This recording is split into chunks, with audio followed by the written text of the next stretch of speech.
मेरे भाइयों, इस तरीके के जो जलसे होते हैं, जो प्रोग्राम होते हैं, उनका मकसद क्या होता है, उनका उद्देश्य क्या होता है, क्यों होते हैं ये प्रोग्राम? एक मकसद तो ये है, ये जो नोट गिन रहे हैं, मदरसे का कलेक्शन करना, और एक दूसरा मकसद ये है कि इस तरीके के जलसों में समाज के अंदर पाई जाने वाली बुराइयों और खराबियों को बताया जाए और समाज को सुधारा जाए। लेकिन हम और आप जरा इस पर गौर करें कि समाज को सुधारने का तरीका क्या है। जाहिर है कि समाज हमसे और आपसे बनता है। समाज नहीं सुधर सकता जब तक हम और आप नहीं सुधरेंगे। मिसाल के तौर पर एक मकान है, एक बिल्डिंग है, घर है। अब अगर उस घर के अंदर जो हमने ईंटें लगाई है, हमने वो ईंटें बिल्कुल कमजोर लगाई है, कच्ची लगाई है, उसमें हमने सीमेंट जो लगाया वो बिल्कुल नकली लगाया, बिल्कुल घटिया क्वालिटी का, थर्ड क्वालिटी का लगाया। उस मकान में हमने जो छड़ लगाया वो छड़ भी बिल्कुल बेकार टाइप का लगाया, छड़ भी बिल्कुल घटिया, ईंटें भी बिल्कुल कमजोर, सीमेंट भी नकली लगा है और मसाला भी उसके अंदर बड़ा कमजोर लगा है। अब उसके बाद हम ये चाहते हैं कि हमारी बिल्डिंग मजबूत हो जाए, तो ये पॉसिबल नहीं है। अगर बिल्डिंग को मजबूत बनाना है तो बिल्डिंग की बुनियाद मजबूत होनी चाहिए, बिल्डिंग का मटेरियल मजबूत होना चाहिए। अगर हम और आप ये चाहते हैं कि समाज की इस्लाह हो जाए, समाज के अंदर सुधार पैदा हो जाए, तो सबसे पहले हमें और आपको अपने घरों की इस्लाह करनी पड़ेगी, अपने घरों को सुधारना होगा। इसलिए कि घरों के जरिए ही समाज बनता है। जब तक हमारे घरों के अंदर दीनदारी नहीं आएगी, इस्लामी शरीयत पर हम अमल नहीं करेंगे, हमारे घर के अंदर कुरान और सुन्नत के ऊपर अमल नहीं आएगा, तब तक समाज की इस्लाह नहीं हो सकती। और ये भी एक हकीकत है, इंसान के जीवन में, इंसान की जिंदगी में उसके घर की बड़ी अहमियत होती है। आपके इस बंगाल के बहुत सारे लोग बंबई में रहते हैं, बहुत सारे लोग दिल्ली में रहते हैं, बहुत सारे लोग इंडिया के बाहर भी रहते हैं। रोजी रोटी के लिए, अपने बाल बच्चों का पेट पालने के लिए बाहर वो रहते हैं। सऊदी में रह करके, दुबई में रह करके, दिल्ली में रह करके, मुंबई में रह करके भी वो इंसान अपने घर को याद करता है। जब वो अपने घर में आता है, सऊदी अरब के अंदर तो वो एसी में रहा करता था, बड़े ठाठ से रहता था, बड़ा अच्छा खाना वो खाया करता था, मगर जो सुकून उसको अपने घर में मिलता है वो सऊदी अरब की एसी में भी नहीं मिलता।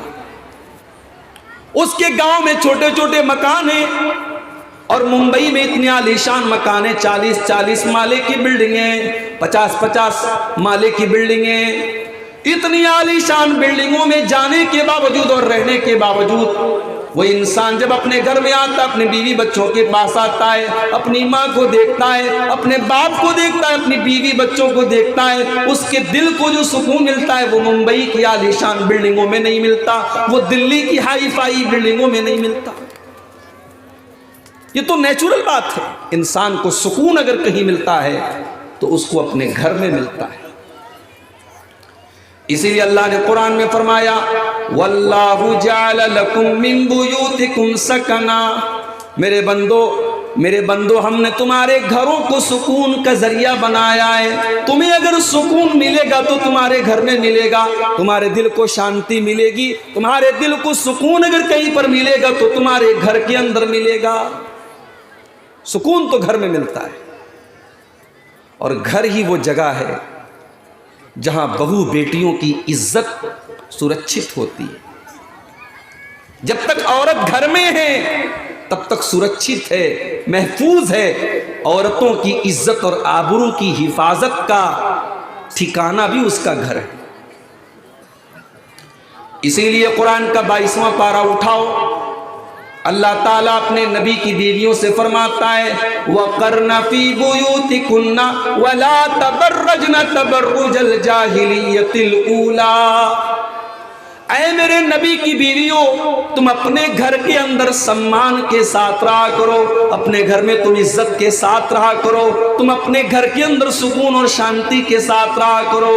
और जब तुम्हें घर से बाहर जाना पड़े, मस्जिद में जाना है, जलसे में जाना है, कोई सामान खरीदने के लिए जाना है, कोई मार्केट में सामान लेने के लिए जाना है, अगर तुम्हें अपने घर से निकलना ही पड़ जाए तो कुरान क्या कहता है, वला तबर्रजना तबर्रुजल जाहिलियतिल ऊला। तुम दौरे जाहिलियत की तरह, तुम पहले के दौर की तरह बन संवर करके, मेकअप करके, अपने आप को सजा करके, अपने आप को एक्सपोज करके, अपने आप को दिखा करके, अपनी सुंदरता और अपने यौवन का प्रचार करके न निकलना।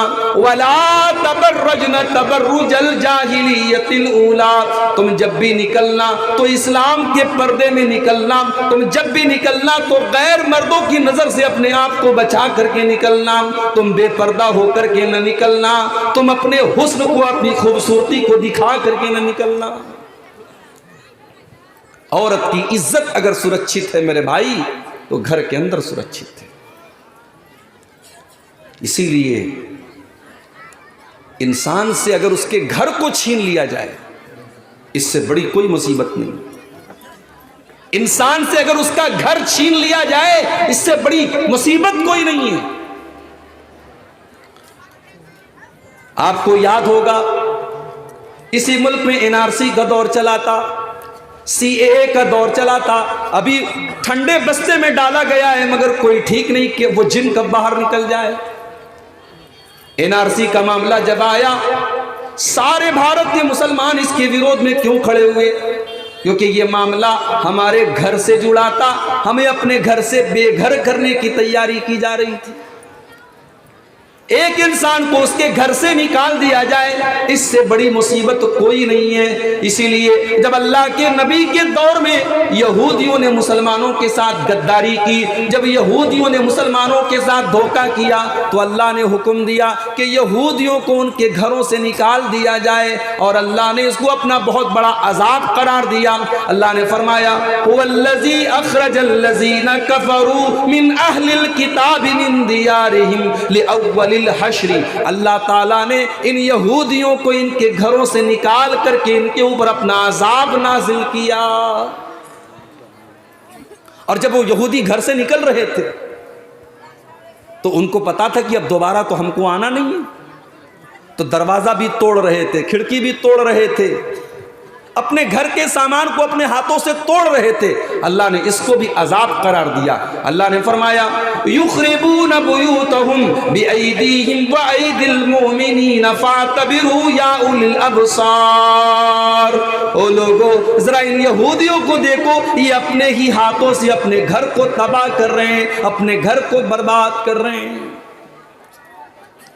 किसी का घर लुट जाए, वो किसी शायर ने कहा है ना, लोग टूट जाते हैं एक घर बनाने में, लोग टूट जाते हैं एक घर बनाने में, तुम तरस नहीं खाते बस्तियां जलाने में।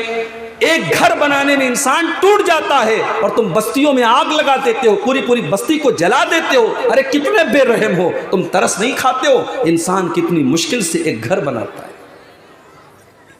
तो इंसान की जिंदगी में घर की बड़ी अहमियत है मेरे भाई।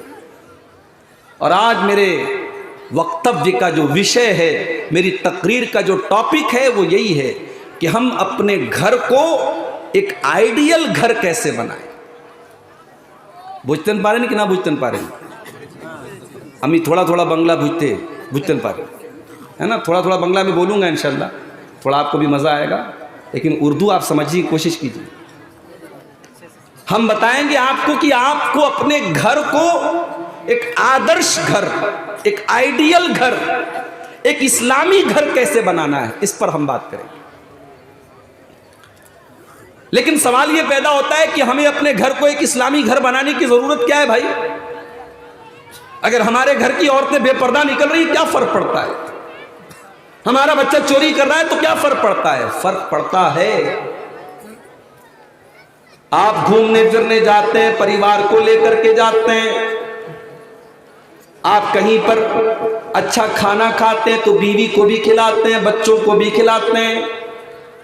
कलिया चक्की मार्केट से कपड़ा खरीदते हैं तो अपनी अहलिया, अपनी मोहतरमा का भी खरीदते हैं, अपने बच्चों का भी खरीदते हैं। हर खुशी में आप अपने परिवार को शामिल करते हैं। हर सुख में, हर दुख में इंसान अपनी फैमिली के साथ खड़ा होता है। मेरे प्यारे साथियों, इंसान अपने परिवार से मोहब्बत करता है, अपने घर वालों से मोहब्बत करता है, अपने बीवी बच्चों से प्यार करता है। अपनी बीवी को, अपने बच्चों को नुकसान और तकलीफ में वो नहीं देख सकता। एक मर्तबा बिहार का सफर था मेरा, शायद कटिहार में गया था मैं। मेरी 3 साल की बच्ची थी उस टाइम। उसको उंगली में हल्का सा कट लग गया। मेरी अहलिया ने फोन किया, कहा कि बच्ची की उंगली में कट लग गया है। वीडियो कॉल पर मैंने देखा कि बच्ची की उंगली अच्छी खासी कट गई है, बच्ची रो रही है। मैं घर से 500-600 किलोमीटर दूर पर हूं। अपनी बच्ची की उंगली में वो कट देख करके मैं थोड़ी देर के लिए गमगीन हो गया। मेरी आंखें भर गई, मेरी आंखों में आंसू आ गए। इंसान अपने परिवार से इतनी मोहब्बत करता है कि अपने बीवी बच्चों को वो हल्की सी तकलीफ में नहीं देख सकता। बच्चे को कुछ हो जाए तो माएँ बेचैन हो जाती हैं। बच्चे की उंगली में अगर कट लग जाए तो माँ रोने लगती है, बाप रोने लगता है। इतना प्यार करते, इतनी मोहब्बत करते हैं अपने परिवार से। अब जरा कुरान का 28वां पारा खोलो। अल्लाह फरमाता है, या अय्युहल्लज़ीना आमनू कू अनफुसकुम व अहलीकुम नारा। ऐ ईमान वालो, अपने आप को और अपने परिवार को, अपने बीवी बच्चों को, अपने घर वालों को तुम जहन्नम की आग से बचाओ। ऐ ईमान वालो, क्या तुम ये पसंद करोगे कि तुम्हारी बीवी दुनिया की आग में जल जाए? क्या तुम ये पसंद करोगे कि तुम्हारे बच्चे दुनिया की आग में जल जाएं? अरे जलना तो बड़ी दूर की बात है। अगर आपके बच्चे को हल्की सी खरोंच आ जाए और आपके सीने में एक बाप का दिल है, आपके पास एक माँ का दिल है, एक माँ अपने बच्चे को, एक बाप अपने बच्चे को हल्की खरोंच भी नहीं देख सकता, ये अलग बात है। इसी धरती पर ऐसे जालिम लोग भी होते हैं जो जहेज के लिए अपनी बीवी को जला डालते हैं, जो जहेज के लिए अपनी बहू को जला डालते हैं। ऐसे वाकयात भी इसी भारत की सरजमीन पर हम देखते हैं। एक औरत की कितनी बड़ी दुश्मन बन जाती है। एक सास अपनी बहू को स्टोव के जरिए और गैस सिलेंडर के जरिए जला करके खत्म कर डालती है। ये वाकयात भी इसी भारत की सरजमीन पर होते हैं। ये अलग बात है मेरे प्यारे साथियों, लेकिन आम तरीके से एक इंसान अपने परिवार से बड़ी मोहब्बत करता है। अल्लाह फरमाता है, या अय्युहल्लज़ीना आमनू कू अनफुसकुम व अहलीकुम नारा। ऐ ईमान वालो, अपने आप को और अपने परिवार को जहन्नम की आग से बचाओ। कभी किसी को जलने के बाद उसकी डेड बॉडी देखी आपने? मरने के बाद इंसान की जो लाश होती है, जलने के बाद नहीं देख सकते आप। कमजोर दिल का आदमी नहीं देख सकता, जली हुई लाश को नहीं देख सकता। दुनिया की आग में कोई जल जाए, हम उसकी जली हुई लाश को देख नहीं सकते। अल्लाह के नबी फरमाते हैं कि जहन्नम की आग इस दुनिया की आग से 70 गुना ज्यादा खतरनाक होगी। दुनिया की आग इंसान को जला देती है और उसकी जली हुई लाश को हम देख नहीं सकते। मेरे प्यारे साथियों, जब इस दुनिया की आग को हम बर्दाश्त नहीं कर सकते तो जहन्नम की आग को हम कैसे बर्दाश्त करेंगे। अल्लाह फरमाता है वक़ूदुहन्नासु वल हिजारा, जहन्नम की आग पेट्रोल से नहीं जलेगी, डीजल से नहीं जलेगी, वो लकड़ियों से नहीं जलेगी, वो कोयले से नहीं जलेगी, वो इंसानों से जलेगी, वो मनुष्य से जलेगी, वो पत्थरों से जलेगी। अलैहा मलाइकतुन गिलाजुन शिदादुन ला यासून अल्लाह, और उस जहन्नम के जो चौकीदार होंगे, उस जहन्नम के जो रखवाली करने वाले फरिश्ते होंगे, वो बड़े सख्त किस्म के, बड़े टाइट किस्म के होंगे। वो किसी के साथ कोई रियायत नहीं करेंगे, वो किसी को कोई छूट नहीं देंगे। तो जब आप अपने बच्चों से इतना प्यार करते हैं कि दुनिया की आग में आप अपने परिवार को जलते हुए नहीं देख सकते, तो जहन्नम की आग में आप अपने परिवार को कैसे जलता हुआ देख सकते हैं।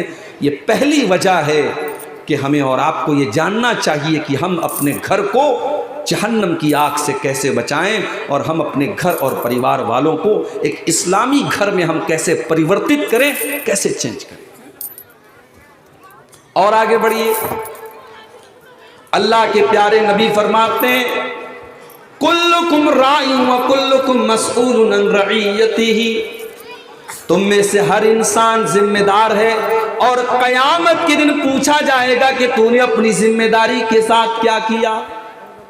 मदरसे के सेक्रेटरी साहब माफ कीजिएगा, मस्जिद के सेक्रेटरी साहब माफ कीजिएगा, आपको अगर गांव वालों ने मस्जिद का सेक्रेटरी बनाया, आपको मदरसे का सेक्रेटरी बनाया, ये जिम्मेदारी और ओहदा लोग बड़े शौक से मांगते हैं, और लोग ये सोचते हैं कि मुझे ये कुर्सी मिल जाए, ये ओहदा मिल जाए। मगर याद रखना मेरे भाई, ओहदा जितना बड़ा हो उतनी ही बड़ी जिम्मेदारी आपके कंधों पर होती है, और अल्लाह ताला उस जिम्मेदारी के बारे में कल कयामत के दिन सवाल करेगा कि आपने उस जिम्मेदारी को कितना निभाया। अल्लाह सवाल करेगा। आप मस्जिद के जिम्मेदार थे, मस्जिद का इमाम बेचारा 5,000 की तनख्वाह उसको दिया करते थे, वो गरीब बेचारा इस महंगाई के दौर में कैसे कैसे अपने बीवी बच्चों का पेट पाला करता था। उसके बच्चे बीमार हो जाते थे, वो दवा इलाज को तरफ जाया करता था। आप तो मस्जिद के मुतवल्ली थे, आप तो लखपति थे, आप तो करोड़पति थे, आपने उस मस्जिद के इमाम की कितनी बार मदद की। आप मस्जिद के, आप मदरसे के जिम्मेदार थे, आप मदरसे के सेक्रेटरी थे, मदरसे में पढ़ाई चल रही है, पढ़ने वाले कैसे पढ़ रहे हैं और पढ़ाने वाले कैसे पढ़ा रहे हैं, कभी आपने उसकी निगरानी की कि नहीं, कभी आपने उस पर गौर किया कि नहीं किया। आपसे सवाल किया जाएगा, सवाल किया जाए। कुल्लुकुम राइन व कुल्लुकुम मसऊलुन अन रइयतिही, तुम में से हर इंसान से उसकी जिम्मेदारी के बारे में सवाल किया जाएगा। आदमी से पूछा जाएगा तू अपने घर का निगरां था, तू किसी का शौहर था, किसी का बाप था, तूने अपने बच्चों पर कितनी नजर रखी, तूने अपनी बीवी पर कितनी नजर रखी। तेरी बीवी लिपस्टिक लगाकर, लाली पाउडर लगाकर, सजकर संवर कर के बाजार जाया करती थी, खूबसूरत साड़ी पहनकर अपने हुस्न की नुमाइश किया करती थी। तूने अपनी बीवी को कभी रोका कि नहीं रोका। तेरी जवान बेटी टाइट कपड़े पहन करके बाजार में घुमा करती थी, तूने अपनी बेटी को कभी मना किया कि नहीं किया। तेरी बेटी अपने फोटो को इंस्टाग्राम पे डाला करती थी, तेरी बेटी अपने फोटोज फेसबुक पर डाला करती थी, तेरी बेटी रात को 2-2 बजे तक गैर महरम लड़कों से बातें किया करती थी। तू रात में तहज्जुद पढ़ा करता था, तू फजर की नमाज पढ़ा करता था। तूने अपनी जिम्मेदारी को कितना निभाया, तूने एक बाप होने की जिम्मेदारी कितनी निभाई। कुल्लुकुम राइन व कुल्लुकुम मसऊलुन अन रइयतिही, ओ लोगों, तुम में से हर इंसान से उसकी जिम्मेदारी के बारे में कल पूछा जाएगा। हालात बहुत खराब हो चुके हैं मेरे भाई, हमारी और आपकी सोच से भी खराब हो चुके हैं। 2-3 दिन पहले मेरे पास मैसेज आया, महाराष्ट्र के अंदर एक बहुत मशहूर शहर है नागपुर।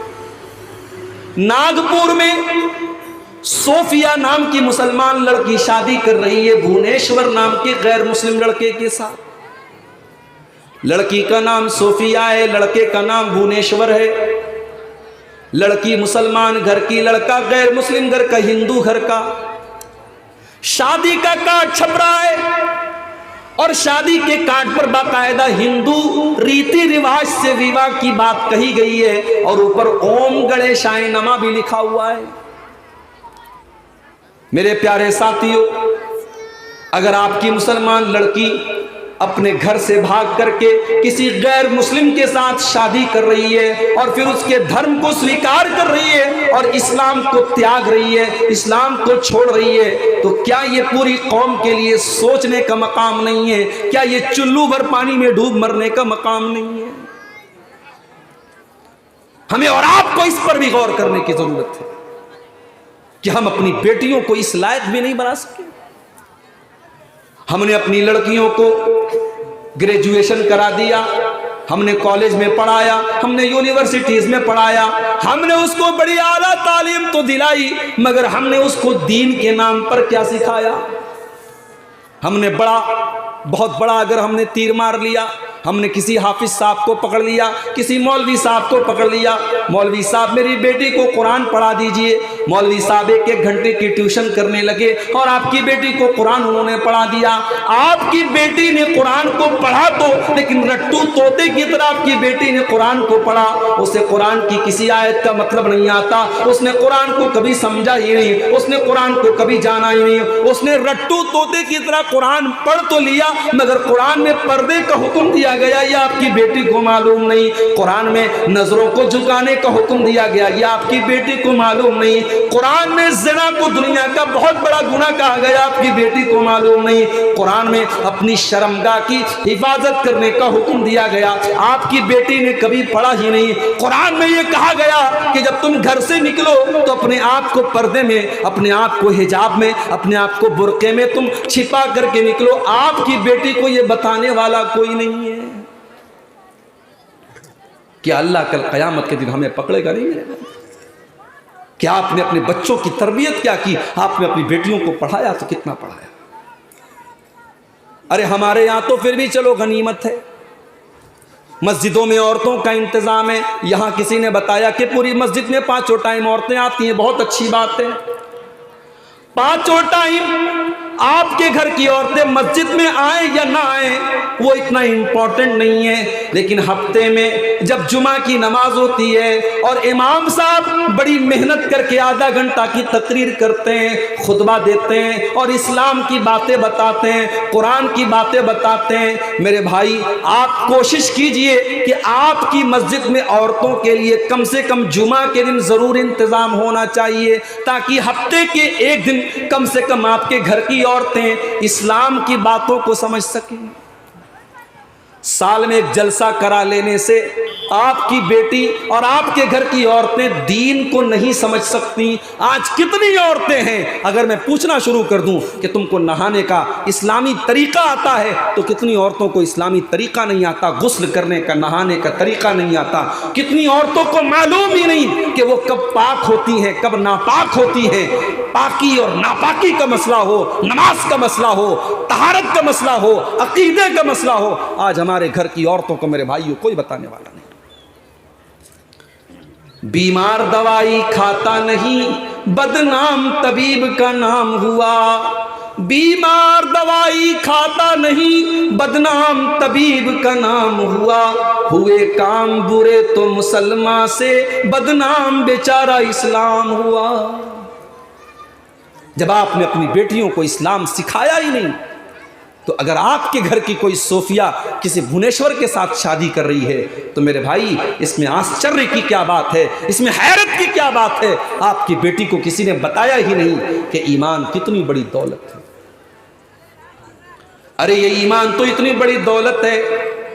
हजरत सुमैया को तो देखो, ओ मेरी प्यारी माँ बहनों, काश कि आपको कोई सुमैया के बारे में बताने वाला मिलता। सुमैया तो वो है कि उसके शौहर के सामने, उसके जवान बेटे के सामने अबू जहल कहता है कि सुमैया, तूने अगर इस्लाम को नहीं छोड़ा, तूने मोहम्मद के दीन को नहीं छोड़ा, ऐ सुमैया मैं तुझे नंगा कर दूंगा, तेरे बदन से कपड़े उतार दूंगा। सामने जवान बेटा है। ओहो, माँ के लिए कितनी शर्म की बात है, माँ के लिए कितनी गैरत की बात है, उसके जवान बेटे के सामने उसको बेलिबास कर दिया जाए। मगर सुमैया को पता था आज दुनिया में ये हालात अगर मैंने देख लिए, लेकिन अपने ईमान को बचा लिया, अपनी तौहीद को बचा लिया, अपने दीन को बचा लिया, तो कल क़यामत के दिन में कामयाब हो जाऊंगी। सुमैया के बदन से कपड़े उतार लिए गए।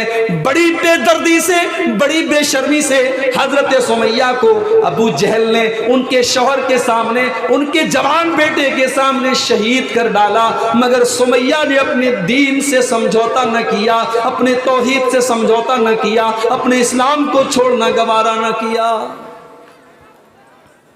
हमारी बेटियों को सुमैया के बारे में कोई बताने वाला नहीं। नबी अकरम का दौर है, लड़ाई का मैदान है, जंग का मैदान है। जंग खत्म हो चुकी है, मुसलमानों की शहीदों की लाशों को इकट्ठा किया जा रहा है। एक औरत आती है जिसका नाम उम्मे खल्लाद है, उसका बेटा भी उस जंग में शहीद हो चुका है। वो अपने बेटे की लाश को देखने के लिए आती है और हदीस के अल्फाज हैं, वो सर से पैर तक बुर्के में आती है, वो सर से पैर तक नकाब में आती है, वो सर से पैर तक अपने आप को छुपा करके आती है। लोग कहते हैं तेरा बेटा तो कत्ल हो चुका है, तेरा बेटा तो दुनिया से जा चुका है और तू इतना पर्दे में आई है, तू अपने पूरे बदन को छुपा करके आई है। तो वो औरत क्या जवाब देती है, इन उर्जा इब्नी फलन उर्जा हयाई। ओ लोगो, मैंने अपना बेटा खोया है, मैंने अपनी शर्मो हया को नहीं खोया है। मेरा बेटा गया है, मेरी हया नहीं गई, मेरी शर्म नहीं गई। इस्लाम ने पर्दे का जो हुक्म दिया है, वो जंग के मैदान में भी उसके ऊपर मैं अमल करूंगी। मैं अपनी शर्मो हया से कोई समझौता नहीं कर सकती। आज अपने घर की इस्लाह करने की मेरे भाइयों और अपने घर को सुधारने की हमें बड़ी जरूरत है। और खास तौर से बुरा मत मानिएगा, बंगाल के हालात जो हैं इस मामले में बहुत खराब है। शायद आपको मालूम ना हो, आपके बंगाल में बड़ी तादाद में मुसलमान लड़कियां गैर मुस्लिमों के साथ शादी करके उनके साथ अपना घर बसा रही हैं और उनके तरीके से पूजा पाठ कर रही हैं, उनके मजहब में शामिल हो रही हैं, और ये बड़ी तेजी से ये हो रहा है। आज आपके घरों में कितनी मुसलमान लड़कियां हैं, जब वो घर से निकलती हैं पता ही नहीं चलता कि ये मुसलमान है या गैर मुस्लिम है। न उसके लिबास से इस्लाम झलकता है, न उसकी चाल ढाल से इस्लाम झलकता है, न उसकी शक्ल से, उसके चेहरे से इस्लाम झलकता है। वो लोगों, मुसलमान औरत को तो देखकर दूर से ही पता चल जाता है ये मुसलमान औरत है। अल्लाह कुरान में कहता है, या अय्युहन नबी कुल अज़वाजिका व बनातिका व निसाइल मोमिनीना। ऐ नबी, अपनी बीवियों से भी कह दीजिए, अपनी बेटियों से भी कह दीजिए, और तमाम मुसलमान औरतों से कह दीजिए, युदनीना अलैहिन्ना मिन जलाबीबिहिन्ना। जब वो अपने घर से निकला करें तो अपने ऊपर चादर डाल लें, अपने ऊपर बुर्का डाल लें, अपने ऊपर कोई ऐसा कपड़ा डाल लें जो उनकी खूबसूरती को छुपा ले, जो उनके शरीर को छुपा ले। ज़ालिका अदना अन युरफ़्ना फला युज़ैन। ये लिबास, ये पर्दा, ये हिजाब उनकी पहचान बन जाएगा और दुनिया वाले कहेंगे ये मुसलमान औरत है, ये अपने शरीर की नुमाइश नहीं करती, अपने हुस्न की नुमाइश नहीं करती। कितनी मुसलमान औरतें हैं शादी के बाद वो बाकायदा, वो क्या बोलते हैं उसको, जो सिंदूर, अपने माथे में सिंदूर लगाती हैं, अपनी मांग में सिंदूर भरती हैं, अपने गले में मंगलसूत्र पहनती हैं। क्या आपको मालूम नहीं है कि अगर कोई चीज किसी मजहब का, किसी धर्म का एक अमल हो जाए जिससे उस मजहब की पहचान जुड़ी हो, तो फिर उसको जेवर के तौर पर भी आपको नहीं पहनना चाहिए। मिसाल के तौर पर मंगलसूत्र हमारे हिंदू भाइयों के यहाँ शादीशुदा औरत के लिए उसके सुहाग की एक निशानी होती है, और वो मंगलसूत्र को इतना कीमती समझा जाता है कि 1 मिनट के लिए भी औरत अपने गले से मंगलसूत्र नहीं उतारती है। तो औरत गले में हार पहन सकती है, लॉकेट पहन सकती है, लेकिन अगर मुसलमान औरत मंगलसूत्र पहनती है, इसका मतलब ये हुआ कि वो उस मजहब की एक पहचान वाली चीज़, हिंदू धर्म की एक ऐसी चीज़ जो उस मजहब के साथ जुड़ी है, उसको वो अपने गले में पहन करके चल रही है। और अल्लाह के प्यारे नबी ने फरमाया, मन तशब्बह बिक़ौमिन फहुव मिनहुम, जो किसी दूसरे मजहब और किसी दूसरी कौम के तरीके पर चलेगा, वो क़यामत के दिन उसी के साथ उठाया जाए।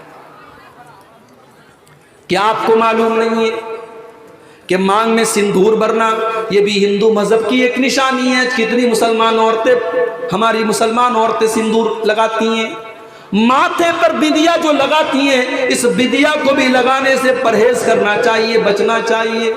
आपके इसी बंगाल में हमने ये भी सुना और देखा, शादी के पहले एक रस्म होती है, हल्दी की रस्म।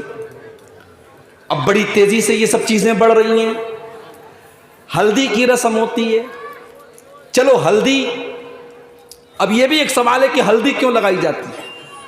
एक दिन मैं इंटरनेट पर सर्च कर रहा था कि शादी के मौके पर हमारे भारत में हल्दी क्यों लगाई जाती है, तो पता लगा कि हल्दी का भी ताल्लुक मजहब से है।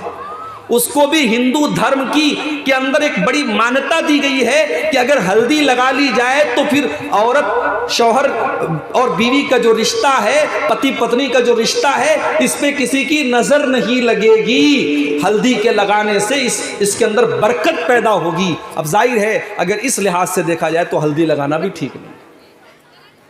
हालांकि हल्दी के अंदर मेडिकल पॉइंट ऑफ व्यू से एंटीसेप्टिक है हल्दी, हल्दी लगाने से शरीर और बदन में फ़ायदा होता है। चलो अगर हम दवा के तौर पे, इलाज के तौर पे, शादी हो रही है लड़की की, वो अपने बदन पे हल्दी लगा रही है, चलो उस लिहाज से अगर हम उसको सही भी कह दें, लेकिन उसका बाकायदा एक फंक्शन करना, हल्दी के नाम पे पूरी पार्टी हो रही है, सारे घर की लड़कियां पीले पीले कपड़े पहन रही हैं, सारे घर के लड़के पीले पीले कपड़े पहन रहे हैं, बाकायदा दावत का एहतमाम किया जा रहा है। ये क्या हो रहा है मेरे प्यारे भाइयों? क्या इस्लाम इस बात की इजाजत देता है? ये तो गैर मुस्लिमों का तरीका है, ये तो गैर मुस्लिमों का कल्चर है। इस्लाम के अंदर इसकी कोई इजाजत नहीं है। अल्लाह के नबी फरमाते हैं, लतत्तबिउन्ना सुनन मन कान क़ब्लकुम शिब्रम बिशिब्रिन व ज़िराअन बिज़िराइन। ओ लोगों, तुम अपने से पहले के लोगों के तरीके पर चलोगे। अगर वो एक हाथ चलेंगे तो तुम भी एक हाथ चलोगे, अगर वो पूरा एक बालिश से चलेंगे तो तुम एक बालिश से चलोगे, एक हाथ चलेंगे तो तुम भी एक हाथ चलोगे। हत्ता लऊ दखलू जोहरा ज़ब्बिन, अगर तुमसे पहले के लोग किसी जानवर के बिल में चले जाएंगे तो तुम भी उसके बिल में चले जाओगे। पहले के लोगों के तरीके पर तुम चलोगे। सहाबा ने पूछा, अय अल्लाह के नबी, पहले के लोगों से कौन लोग मुराद हैं? क्या यहूदी और ईसाई मुराद हैं? अल्लाह के नबी ने फरमाया कि और कौन मुराद हैं? तो आज मुसलमान यहूदियों और ईसाइयों के साथ साथ इस मुल्क में हिंदू भाइयों के साथ रहते रहते उनके कल्चर को अपना रहा है, और आज हमारे शादी ब्याह में बहुत सारी चीज़ें उनके यहाँ की हो रही हैं।